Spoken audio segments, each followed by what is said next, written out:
எல்லோருக்கும் வணக்கம். நீங்கள் பார்த்து கொண்டிருப்பது ஆன்ஸ் விரும்பிய சுவைகள்.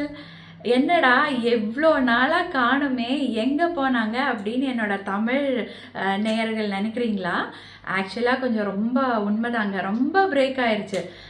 பாப்பா ப்ரெக்னென்ட் ஆனதுக்கப்புறம் நான் நேரடியாக எந்த வீடியோவுமே போடல.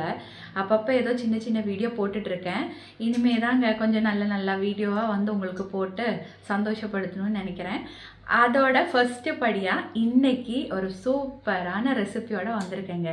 இன்றைக்கி நம்ம பார்க்க போகிற ரெசிபி ஆஸ்மானியா பிஸ்கெட்ஸ்.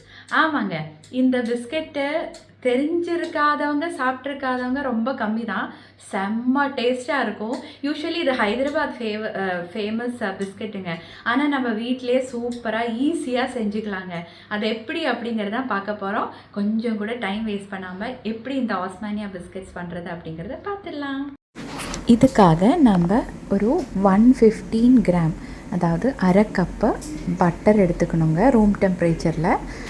கூடவே 2 டேபிள் ஸ்பூன் நெய் சேர்த்துக்கணும். சேர்த்து நல்லா மிக்ஸ் பண்ணணும். ஒரு விஸ்க் யூஸ் பண்ணி மிக்ஸ் பண்ணிக்கலாங்க. நல்லா ஃப்ளஃபியாக பதமாக மிக்ஸ் பண்ணதுக்கப்புறம் இதில் நம்ம சுகர் சேர்த்துக்கலாம். சுகர் பார்த்திங்கன்னா சுகரும் நம்ம 1/2 கப் தான் சேர்த்துறோம். அதுவும் பவுடர் சுகர்.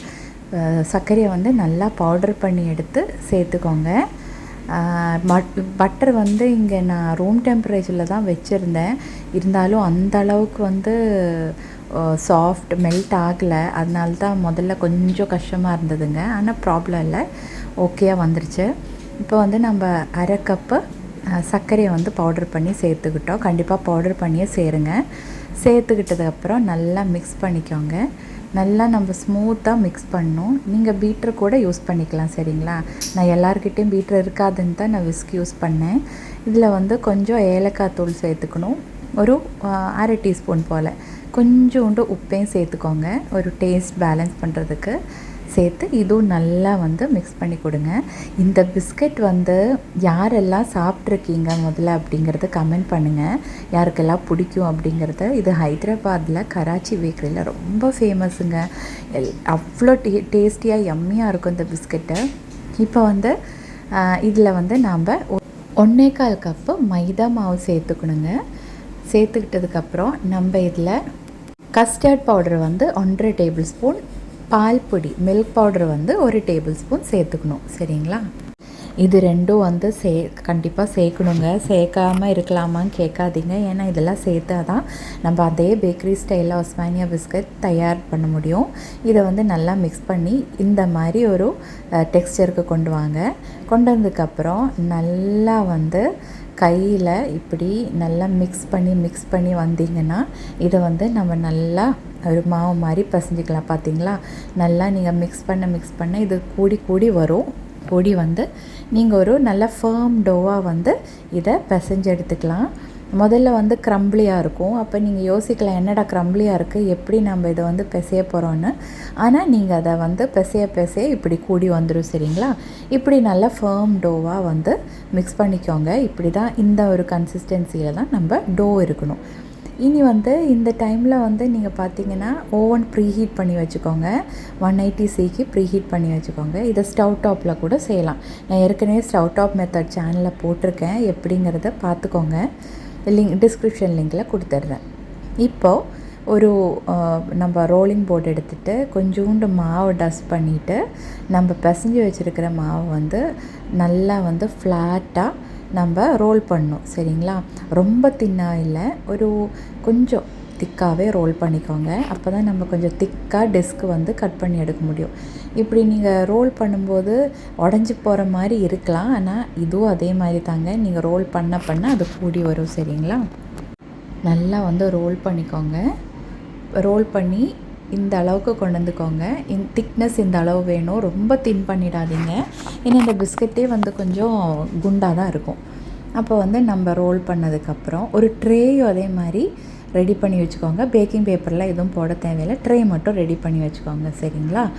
இப்போ நம்ம இதை நல்லா ரோல் பண்ணிட்டோம். இனி ஒரு ரவுண்ட் குக்கி கட்டர் இருந்துச்சுன்னா அது, இல்லைன்னா இந்த மாதிரி ஒரு சின்ன ஏதாவது ஒரு லிட்டு, ஏதாவது ஒரு டின்னோட லிட் இருந்துச்சுன்னா அதை எடுத்துக்கோங்க. இந்த மாதிரி கட் பண்ணிக்கோங்க, டிஸ்காக கட் பண்ணி எடுத்துக்கோங்க. குக்கி கட்டர் இல்லாதவங்க வந்து ஏதாவது ஒரு பாட்டிலோட மூடி எடுத்துக்கோங்க, சரிங்களா? அதைத்தான் நான் லெட்டுன்னு சொன்னேன். எடுத்து இந்த மாதிரி கட் பண்ணி எடுங்க. எவ்வளோ பக்கத்துலேயே கட் பண்ணுங்கள். எவ்வளோக்கு எவ்வளோ கட் பண்ண முடியுமோ கட் பண்ணுங்கள். நான் காமிக்கிறேன். இந்த ஒரு அளவுக்கு திக்னஸ் வேணும் நம்மளுக்கு, சரிங்களா? இந்த ஒரு அளவுக்கு திக்னஸ் வேணும். இப்போ யூனிஃபார்மாக இருக்கிறதுக்கு தான் நம்ம வந்து இப்படி கட் பண்ணி எடுக்கிறோம். அப்போ தான் வந்து பேக்கிங் ஈவனாக இருக்கும். இந்த ட்ரேயில் வந்து நல்லா பட்டர் தடவிக்கோங்க, சரிங்களா? பட்டரை தடவிட்டு இப்போ நம்ம கட் பண்ண அந்த டிஸ்கெல்லாம் லைனாக வச்சுக்கோங்க. கொஞ்சம் கேப் விட்டு வைங்க. ரொம்ப பக்கத்தில் வைக்க வேணாம், நல்லா கேப் விட்டு வைங்க. இந்த ட்ரேயில் பட்டரை மட்டும் நல்லா தடவிக்கோங்க, சரிங்களா? பேக்கிங் பேப்பர் வேண்டாம். மறுபடியும் நான் உங்களை ஞாபகப்படுத்துகிறேன், பட்டர் தான் தடவணும், பேக்கிங் பேப்பர் வேண்டாம். இப்போ வந்து நம்ம டாப் ரேக்கில் தான் பேக் பண்ண போகிறோம். இல்லைங்க, ஒரு ப்ரொசீஜர் இருக்குது. 100 ml தண்ணி எடுத்துக்கோங்க. ஒரு 1.5 டேபிள் ஸ்பூன் கஸ்டர்ட் பவுடர் எடுத்துக்கோங்க. 1 டேபிள் ஸ்பூன் பால் பொடி, மில்க் பவுடர் எடுத்துக்கோங்க. நல்லா மிக்ஸ் பண்ணிக்கோங்க, சரிங்களா? இப்போ என்ன பண்ண போகிறோம் அப்படின்னு பார்க்குறீங்களா? இதுதாங்க மெயின் ஸ்டெப்பு. இப்போ வந்து இதை நல்லா கொஞ்சம் கூட லம்ஸ் இல்லாமல் நல்லா மிக்ஸ் பண்ணி எடுத்துகிட்டு நம்ம ட்ரேயில் வச்சுருக்கோம் இல்லைங்களா பிஸ்கெட்டு, அது மேலே இப்படி நல்லா ஊற்றி விடுங்க.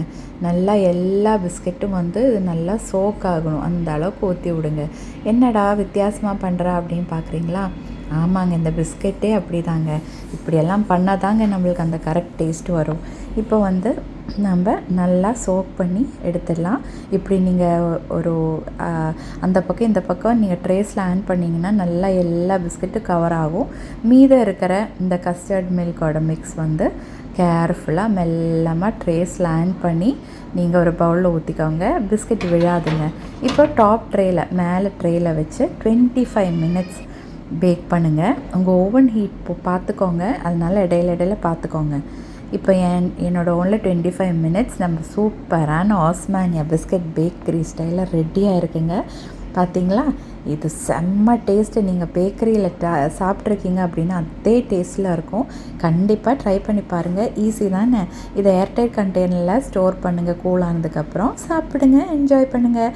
இந்த பிஸ்கெட் ட்ரை பண்ணால் கண்டிப்பாக எனக்கு சொல்லுங்கள். வீடியோ பிடிச்சிருந்தால் லைக் பண்ணுங்கள், ஷேர் பண்ணுங்கள், சப்ஸ்கிரைப் பண்ணுங்கள். இப்போ பாய், ஸ்டே சேஃப்.